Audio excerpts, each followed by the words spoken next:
of Love dan juga mungkin ada teman-teman atau keluarga yang dari luar gereja City of Love. Sekali lagi saya ucapkan selamat bergabung dalam ibadah tengah minggu GBI City of Love.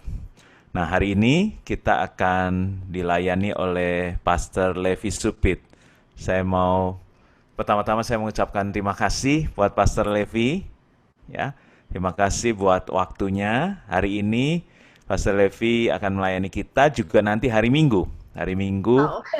ya, Pastor Levi juga akan menyampaikan firman di hari Minggu. Shalom Pastor Levi. Shalom, shalom. Apa kabar? Diberkati, puji Tuhan. So blessed, apa kabar? Baik, baik, Pastor. Ya, semua sehat ya, Pastor Ed. Semua Semua, sehat, puji ya, puji Tuhan. Tuhan. Ya, Oke, ya, silakan, Pastor. terima kasih. Pertama-tama saya mengucap terima kasih kepada Tuhan Yesus yang memberikan kesempatan malam hari ini kita semua bisa ibadah. Ya, ini luar biasa sekali yang patut untuk disyukuri. Kenapa? Karena di masa pandemi makin lama makin banyak yang males ibadah. Keenakan. Tapi kalau saudara semua, kita semua bisa boleh ibadah malam hari ini this is so blessed banget ya, diberkati sekali. Saya juga mau mengucap makasih untuk Pastor Tim, untuk my sister Eve ya. Sama-sama. Senang bisa gabung sama-sama pada malam hari ini dan semua jemaat yang ada. Shalom. Walaupun suaranya nggak kedengeran ya, hai, ya. Tapi tangannya kelihatan melambai-lambai. Oke, senang sekali malam hari ini dan malam hari ini saya mau kasih judul khotbahnya adalah It is well with my soul, ya. It is well with my soul. Kenapa? Ya, atau it is well ya.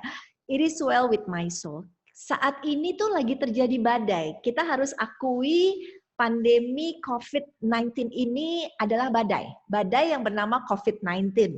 Badai ini nggak tanggung-tanggung, nggak cuma menghantam Indonesia, nggak cuma menghantam Amerika, badai ini menghantam seluruh dunia. Jadi this is like one of the biggest storm ya yang dialami oleh banyak orang. Banyak yang kena dampaknya langsung oleh badai ini.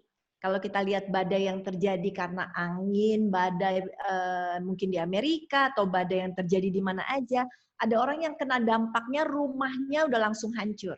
Tapi ada orang mungkin yang kena dampaknya secara tidak langsung gitu ya. Dan badai ini membawa dampak baik langsung maupun nggak langsung. Karena saya banyak pelayanan wanita, banyak yang DM saya ya, banyak yang kasih message ke saya dan mereka banyak yang sharing, dan nggak cuma wanita aja sih, banyak ada bapak-bapak juga.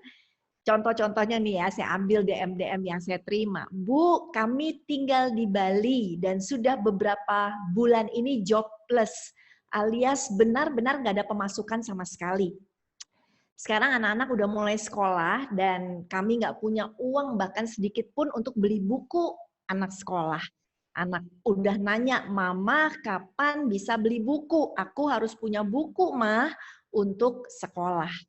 Kemudian ada lagi yang bilang, beritanya adalah tanggal 7 Juli kemarin, mamahnya dia usia 69 tahun, baru meninggal dunia kena COVID. Padahal selama ini baik-baik aja, sehat-sehat aja, tetapi meninggal dunia dan yang sedihnya adalah tidak bisa masuk ke rumah duka. Jadi dari rumah sakit langsung dikuburkan dengan protokol COVID. Kemudian ada lagi yang tulis lagi, Bu doakan suami saya stres, nggak ada kerjaan. Jadi meledak-meledak, marah-marah, bahkan sekarang suka main tangan alias mukul. Ada lagi yang DM bilang, saya kepala keluarga, bisnis udah sepi, jadi udah penghasilan juga nggak ada lagi. Saya udah jual mobil, udah jual motor, bahkan udah jual sepeda. Ya, sekarang lagi rame sepeda ya. Ini sepedanya dijual. Karena punya anak 3, satu masuk SMA, satu masuk SMP, harus bayar uang pangkal yang cukup besar karena di sekolah swasta. Terus ada lagi, Bu, saya punya 4 restoran dan 2 kafe. Tolong doakan ya Bu, biar badai cepat berlalu nih, sepi banget katanya. Ada lagi satu lagi, Bu, saya berobat di luar negeri, di Pineng, dan sekarang nggak bisa lagi. Sehingga akhirnya berobat di Jakarta, tapi kondisi kok makin menurun ya, kelihatannya obatnya nggak cocok. Ditambah lagi berita-berita yang kita dengar, itu DM-DM secara langsung yang saya dengar, belum lagi berita-berita yang kita dengar mungkin di TV maupun di sosmed, tentang resesi yang katanya mengancam sekarang Singapura udah kena resesi, kemudian sebentar lagi mengancam Indonesia. Jadi badai yang kita alami ini menggoncang kapal kehidupan kita. Masih kita punya kapal dan sedang menggoncang kapal kehidupan kita, ya. Bagi sebagian orang kapalnya mungkin udah hancur banget, tapi mungkin bagi sebagian orang ya masih bisa bertahan gitu ya. Namun malam ini kita mau belajar ya, di tengah-tengah badai, di tengah-tengah tantangan Allah, serta berkata isul.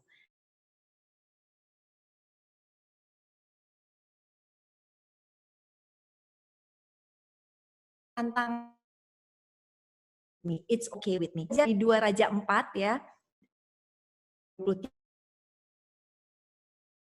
kita tahu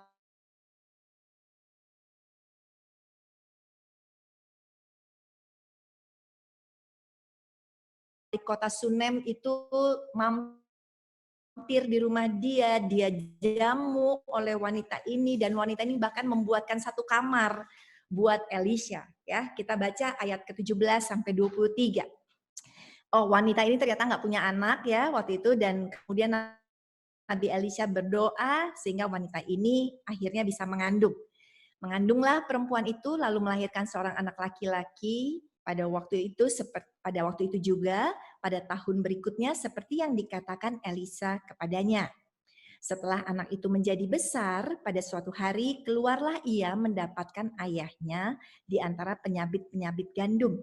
Tiba-tiba ia menjerit kepada ayahnya, "Aduh, kepalaku, kepalaku." Lalu kata ayahnya kepada seorang bujang, "Angkatlah dia dan bawa kepada ibunya." Diangkatnyalah dia, dibawanya pulang kepada ibunya. Duduklah dia di pangkuan ibunya sampai tengah hari. Tetapi sesudah itu matilah dia. Jadi anaknya mati ya. Lalu naiklah perempuan itu, dibaringkannya dia di atas tempat tidur abdi Allah itu. Ingat, dia membangun kamar untuk Elisa. Waktu anak wanita Sunem ini mati, dia bawa ke kamarnya Elisa di atas. Ya. Sementara Elisanya nggak ada di situ. Elisa kan cuma mampir-mampir aja di rumah dia. Lalu naiklah perempuan itu, dibaringkannyalah dia di atas tempat tidur abdi Allah itu, ditutupnyalah pintu dan pergi, sehingga anak itu saja di dalam kamar. Sesudah itu ia memanggil suaminya serta berkata, "Suruh kepadaku salah seorang bujang dengan membawa seekor keledai betina. Aku mau pergi dengan segera kepada abdi Allah itu dan akan terus pulang."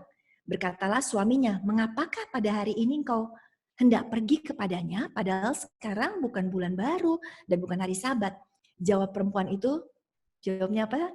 "Janganlah khawatir." Jadi anaknya udah mati. Dia itu tahu anaknya udah mati, tapi waktu suaminya nanya, "Kamu mau pergi ketemu dengan Nabi Elisa?" Ya, perempuan itu cuma bilang, "Jangan khawatir." Ini dahsyat banget. Kalau kita buka dalam bahasa Inggrisnya, ya, di dalam bahasa Inggrisnya dikatakan, and he said, nih suami nanya, "Wherefore will thou go to him today? It's neither new moon or Sabbath." And she said, jawaban dia adalah, "It shall be okay. It's alright." Ini akan baik-baik aja. Padahal dia tahu anaknya mati. Kalau kita lanjut lagi, 2 Raja 4 ayat 25 dan 26. Demikianlah perempuan itu berangkat dan pergi kepada abdi Allah di Gunung Karmel. Segera sesudah abdi Allah melihat dia dari jauh, berkatalah ia kepada Gehasi bujangnya, "Lihat, perempuan Sunem itu datang, larilah menyongsongnya dan katakanlah kepadanya, 'Selamatkah engkau? Selamatkah suamimu? Selamatkah anak itu?'" Jawab perempuan itu apa? "Selamat." Kembali ke bahasa Inggrisnya ya. And she answered, "It is well." Anaknya mati gitu loh, gitu ya. Tetapi kok dia masih bisa bilang, it is well. Bahkan bisa bilang sama suaminya, it shall be well. Wanita Sunem ini dulu nggak punya anak, didoakan, lalu mengandung dan punya anak. Lalu badai terjadi. Dan badai membuat anaknya meninggal dunia. Namun jawaban dia luar biasa. Nah harusnya kita juga sama. Kita mungkin dulu juga berdoa, minta sesuatu kepada Tuhan.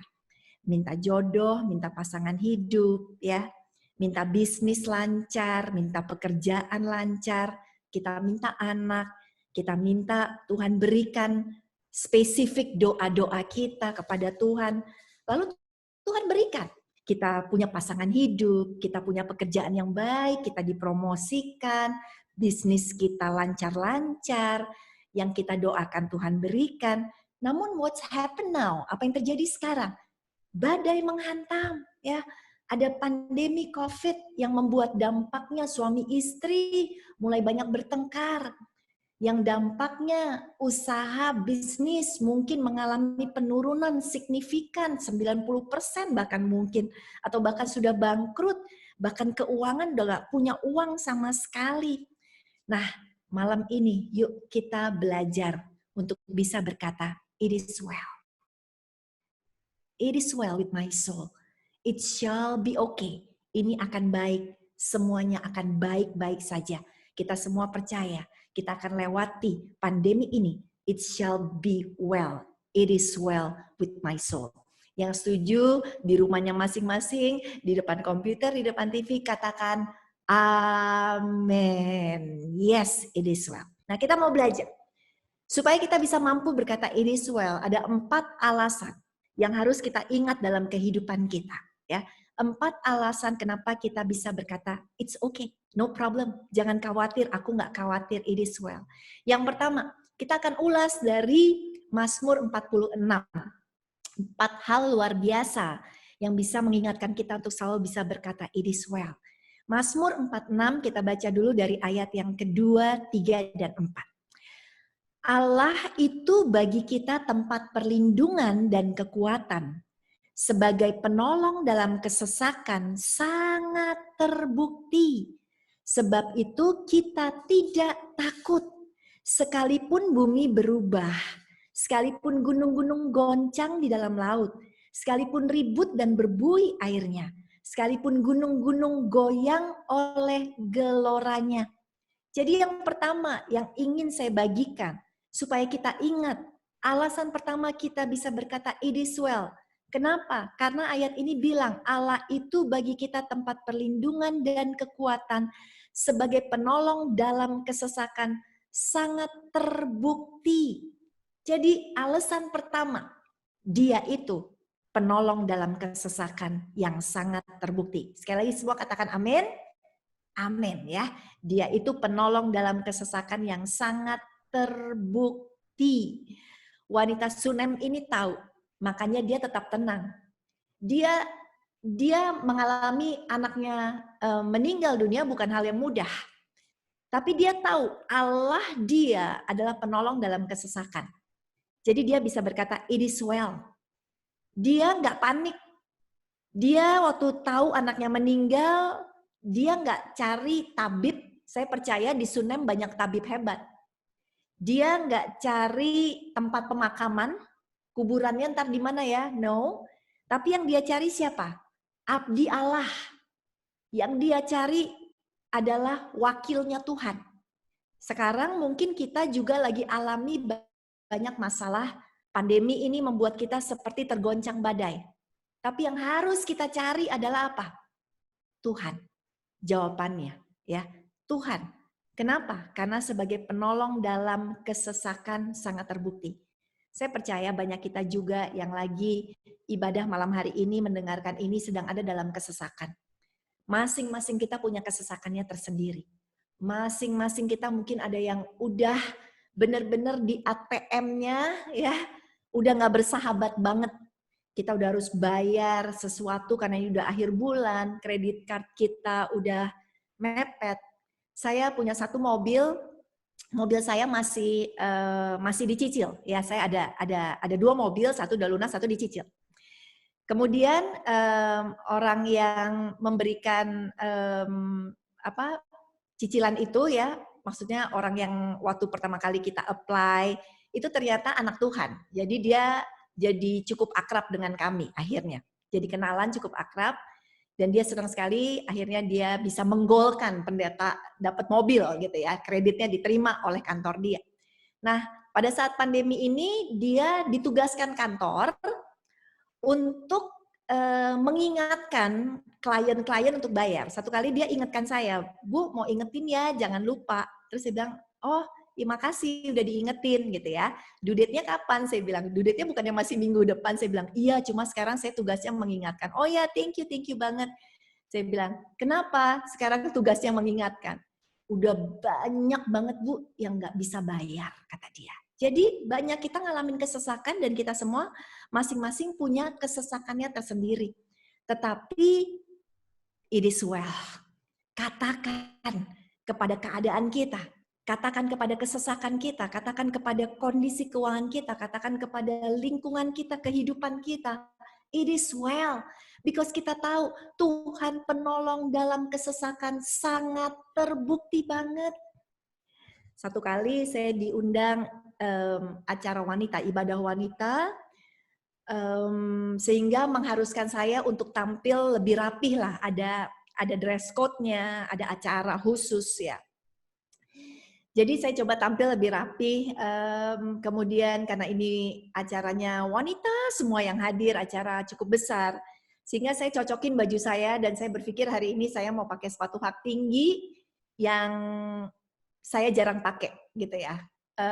Saya buka lemari saya, ada satu sepatu yang cukup cocok, tapi di lemari itu sepatu udah tahan gitu, nggak pernah dipakai. Saya cek, masih baik-baik aja, fine gitu. Wah, tambah cakep dong gitu ya, pakai sepatu hak tinggi.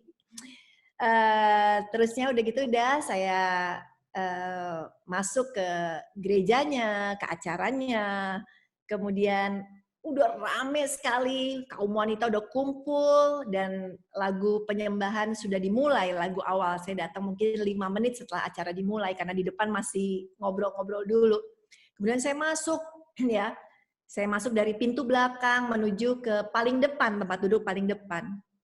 Mulai jalan gitu di antara aisle, mereka semua berdiri di kiri kanan saya menyembah Tuhan. Saya jalan di antara aisle dan kira-kira tinggal tiga aisle lagi menuju tempat duduk saya paling depan. Apa yang terjadi? Hak sepatu saya copot satu.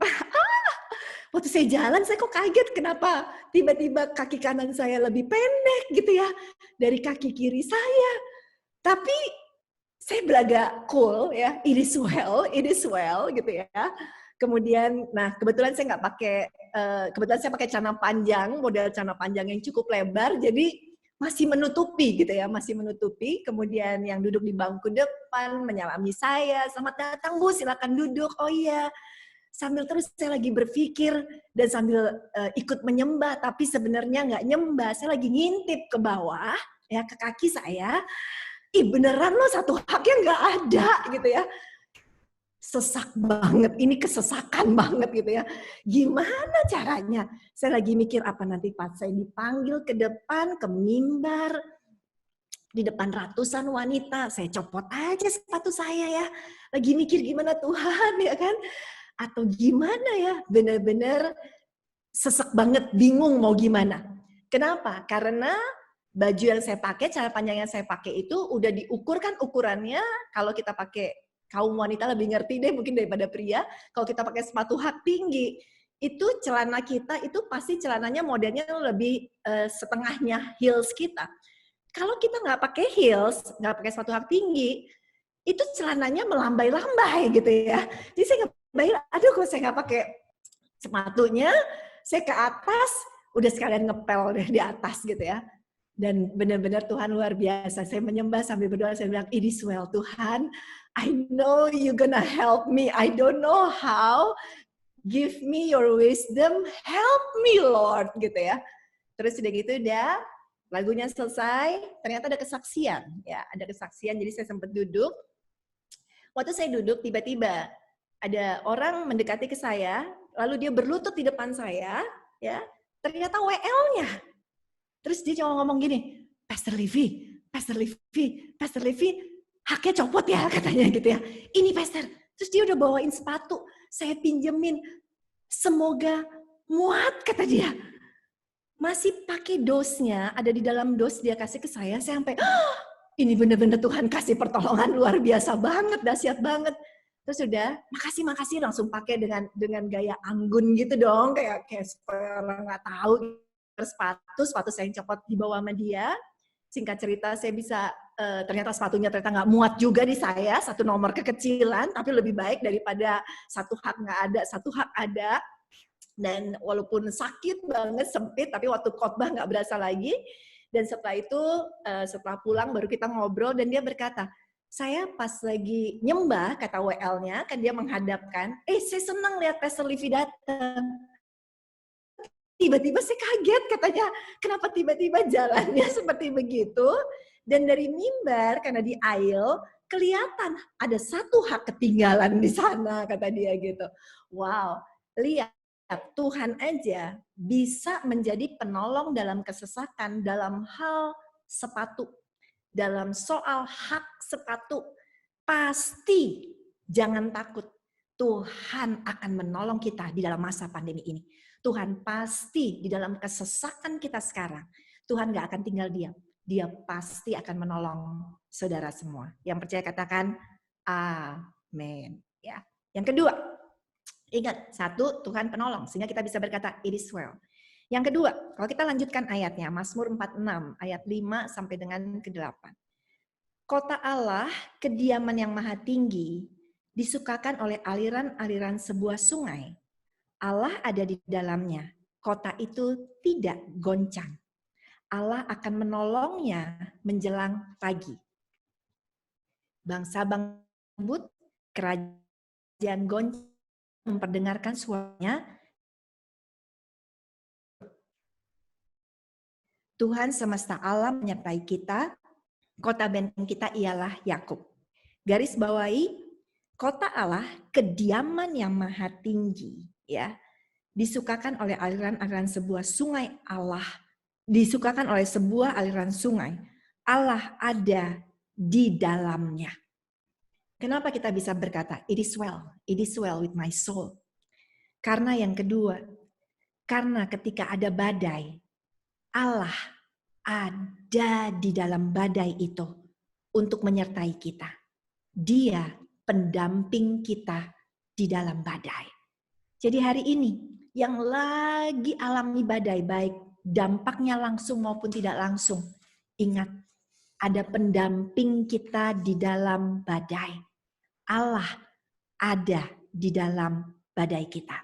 Ingat Sadra, Mesah, Abednego. Tadi waktu kita berdoa, kita sama-sama tadi dipimpin doa bahwa ini saatnya pemurnian, ya. Seperti kita baca tadi ayat di Daniel, di mana Sadra, Mesah dan Abednego mengalami yang namanya satu badai dalam hidup mereka, harus masuk ke dalam perapian yang dipanaskan 7 kali. Tetapi ada Allah bersama mereka. Hari ini badai kita, ingat ada pendamping yang namanya Tuhan. Sehingga sekalipun belum kelihatan jalan keluar, sekalipun bisnis kita masih sepi, sekalipun mungkin masih penuh dengan goncangan badai, tetapi Tuhan tidak meninggalkan karena Dia sumber kekuatan kita. Di dalam badai Tuhan akan berikan kekuatan. Selama ada pendamping kita, kita akan dituntun dengan kekuatan baru hari demi hari. Sehingga kita tetap bisa berkata, it is well with my soul. Saya nggak jago nyanyi, kalau WL-nya tadi suaranya bagus banget ya. Ada lagu yang sangat terkenal, lagunya kayak gini. It is well with my soul, kayak gitu ya. Tuh kan, kalau WL langsung nyanyi. Pasti udah langsung bisa.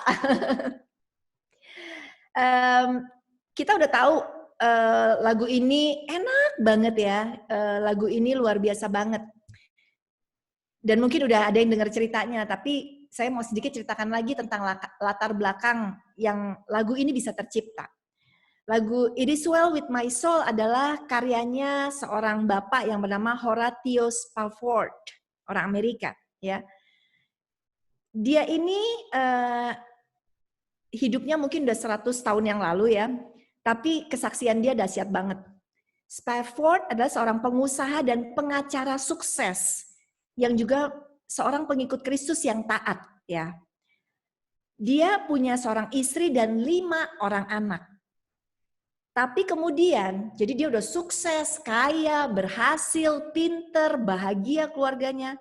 Tapi apa yang terjadi? Satu kali yang terjadi pertama di dalam kehidupan dia adalah tahun 1870. Dari 5 anak, 4 perempuan, 1 laki-laki. Anak laki satu-satunya umur 4 tahun meninggal dunia akibat demam berdarah. Sedih banget dong, itu badai pertama. Ternyata belum selesai. Belum lagi, ini dia ya, si bapak itu ya. Belum lagi sembuh dari kesedihannya, tragedi berikutnya datang. Setahun kemudian setelah kematian anaknya. Yaitu apa? Usaha dia terjadi kebakaran besar di Chicago yang menyapu habis semua aset real estate miliknya dia, sehingga perusahaannya bangkrut. Kemudian badai itu badai kedua, anak laki-lakinya meninggal, badai kedua usahanya hancur. Kemudian akhirnya keadaan mulai membaik. 2 tahun kemudian, tahun 1873, dia akhirnya bilang, yuk kita ke Eropa. Ya, karena mungkin mereka juga cukup kaya ya, tapi saat itu kan belum ada pesawat terbang. Jadi mereka naik kapal laut yang butuh waktu berhari-hari dari Amerika sampai ke Eropa. Kemudian baru mau naik ya, baru mau boarding gitu ya. Kemudian apa yang terjadi? Dia usahanya, bisnisnya mengharuskan dia untuk belum boleh pergi. Akhirnya dia bilang sama istrinya, ya udah kamu pergi dengan 4 anak, saya pasti nyusul. Singkat cerita istrinya pergi naik ke dalam kapal itu. Kemudian setelah 4 hari ada di lautan, apa yang terjadi? Kapal yang ditumpangi istri dan 4 anaknya tabrakan. Dan pada saat tabrakan kapalnya mulai tenggelam, istrinya membawa anaknya ke dek kapal dan bilang dan berdoa sama-sama, tapi di dalam doanya juga istrinya bilang, Tuhan seandainya kami boleh hidup, kalau kami boleh hidup, at least 1 orang deh yang hidup. Dan ternyata kapal tenggelam dan yang hidup adalah istrinya. Dia terapung-apung karena dia menemukan puing-puing kapal, lalu dia bisa terapung-apung dan sebuah kapal kecil menemukan dia, lalu dia dibawa ke Eropa. Di sana dia tulis telegram kepada suaminya. Dia tulisan telegramnya cuma berkata gini, save alone. Cuma save sendiri artinya alone. What should I do? Suaminya terima itu shock sekali, ya pasti sedih sekali. Bahkan sampai-sampai telegramnya itu dibingkai oleh suaminya dan dipajang di office-nya. Lalu dia menyusul istrinya, naik kapal juga. Pada saat mereka berlayar, nahkoda kapal memberitahu kepada suaminya ini lokasi tabrakannya yang menewaskan 4 anaknya. Dan disitulah lagu ini tercipta. It is well with my soul. It is well with my soul. Badainya nggak ringan, badainya berat sekali.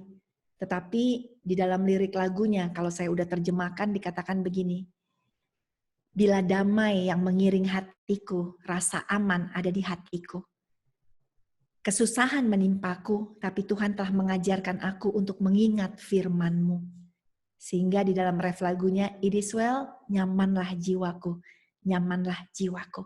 Hari ini, kita semua sekali lagi punya badai kita masing-masing. Tetapi ingat, sekalipun badainya belum berlalu, Tuhan tidak pernah akan berlalu. Tuhan menjadi pendamping kita. Tuhan ada bersama kita di dalam badai kita yang sedang kita hadapi. Yang percaya, yang setuju, yang yakin Tuhan mendampingi kita, katakan sama-sama, amin. Oke. Yang ketiga, kenapa kita bisa berkata it is well? Lanjut lagi ayatnya. Saya masih kupas semuanya dari ayat Mazmur 46. Ayat 9 dan 10 berkata, pergilah, pandanglah pekerjaan Tuhan yang mengadakan pemusnahan di bumi, yang menghentikan peperangan sampai ke ujung bumi, yang mematahkan busur panah, menumpulkan tombak, membakar kereta-kereta perang dengan api. Lihat apa yang Tuhan lakukan. Tuhan bisa memusnahkan bumi. Tuhan bisa menghentikan perang. Tuhan bisa mematahkan busur panah. Tuhan bisa menumpulkan tombak. Bahkan Tuhan bisa membakar kereta-kereta perang. Artinya, it is well with my soul yang harus kita ingat yang ketiga. Bahwa Allah adalah yang mengontrol. Dia pengontrol badai kita. Dia mengontrol. Ingat Daniel ada di dalam kandang singa. Kalau Tuhan tidak bisa mengontrol singa, singanya bakalan makan Daniel. Tapi Tuhan yang mengontrol singanya sehingga akhirnya singa itu tidak memakan Daniel.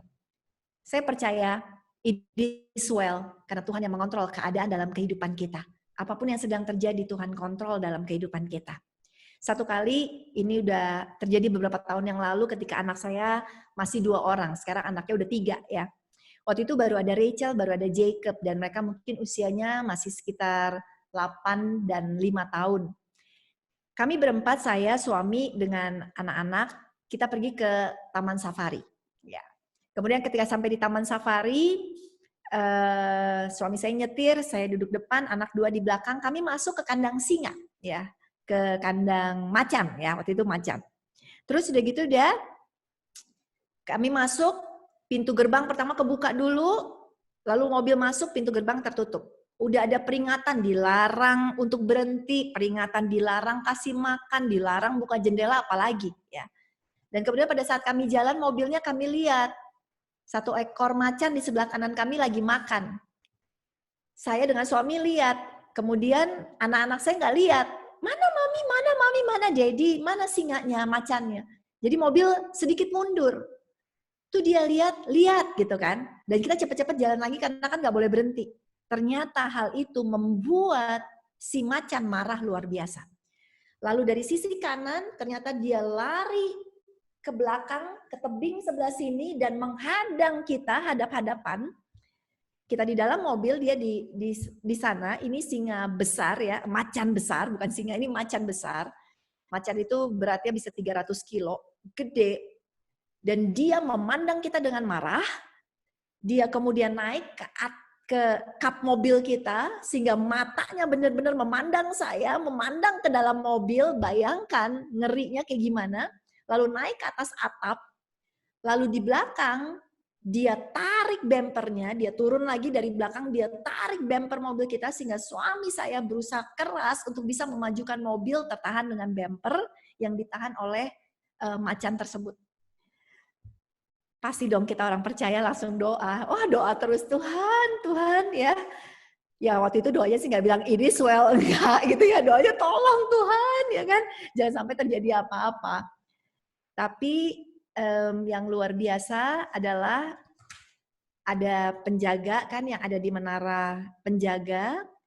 Dia lihat kejadian itu, dia tembak dengan senapan ke arah atas dan macan itu lari. Luar biasa ya, saya ngebayangin kalau penjaganya kayak lagi kita nonton film-film kan suka gitu kan, penjaganya ketiduran lah, penjaganya mungkin dengerin film Korea ya kan, sehingga mungkin kita udah mau dimakan sama macan, penjaganya nggak tahu apa-apa, tapi puji Tuhan. Tapi saya mau bilang, penjaga kita, Mazmur 121 berkata, Allah Israel nggak pernah tertidur 24 jam. Dia yang mengontrol everything dalam kehidupan kita. Dia yang mengontrol keuangan kita. Dia yang mengontrol kesehatan kita. Dia yang mengontrol keluarga kita. Dia yang mengontrol bisnis kita. Sehingga hari ini kita harus selalu berkata, it is well. It is well with my soul. Karena kita percaya kita punya Tuhan yang mengontrol badai yang ada di depan kita. Amin. Jadi yang pertama, it is well. Kenapa? Karena Tuhan penolong dalam kesesakan. Yang kedua, kita belajar dia pendamping di dalam badai kita. Yang ketiga, karena dia adalah pengontrol badai kita. Yang terakhir, it is well, Lord. It is well. Apapun pandemi ini membawa apapun dalam kehidupan kita, berdampak apapun, kita harus bilang, it is well. It's alright. It's okay. Kenapa? Karena yang keempat, Mazmur 46 lagi, masih tetap sama ayat 11. Diamlah dan ketahuilah bahwa akulah Allah.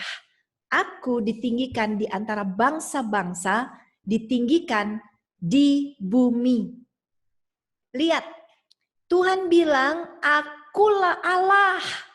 Aku ditinggikan di antara bangsa-bangsa, ditinggikan di bumi. Kalau orang ditinggikan itu udah pasti orangnya harus luar biasa. Harus yang terhebat. Dan Tuhan kita bukan cuma terhebat di antara orang, di antara gereja, tapi dia terhebat di antara segala bangsa. Dia kalau udah nggak ada yang bisa nandingin. Dia terhebat, terdahsyat, terbisa, maha bisa. Nah, Tuhan bilang apa? Jika Allah ada di pihak kita, siapa yang dapat menjadi lawan kita? Wow, percaya Tuhan itu yang terhebat, itu ada satu tim sama kita. Karena jika Allah di pihak kita, berarti kita satu tim sama Tuhan. Kita punya yang terhebat ada di tim kita. Kenapa kita harus khawatir? It is well. Contoh gini deh. Siapa di sini penggemar bola? Saya sih bukan penggemar sepak bola ya, tapi siapa sih yang nggak tahu nama Ronaldo? Ronaldo itu rasanya udah yang luar biasa gitu ya. Ronaldo udah yang terhebat.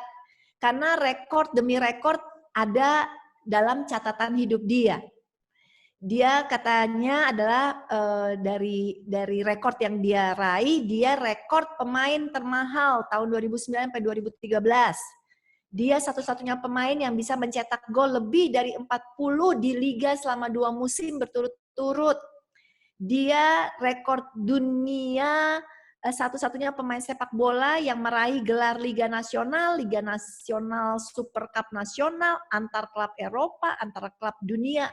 Pemain terbaik tahunan, sepatu emas, kemudian jadi pencetak gol terbanyak di Real Madrid, melewati rekornya Raul Gonzalez, dia pencetak gol terbanyak di UCL, dan lain-lain, banyak banget deh. Nah, kalau kita pemain sepak bola, terus di tim kita ada Ronaldo, pasti ini swell banget gitu ya.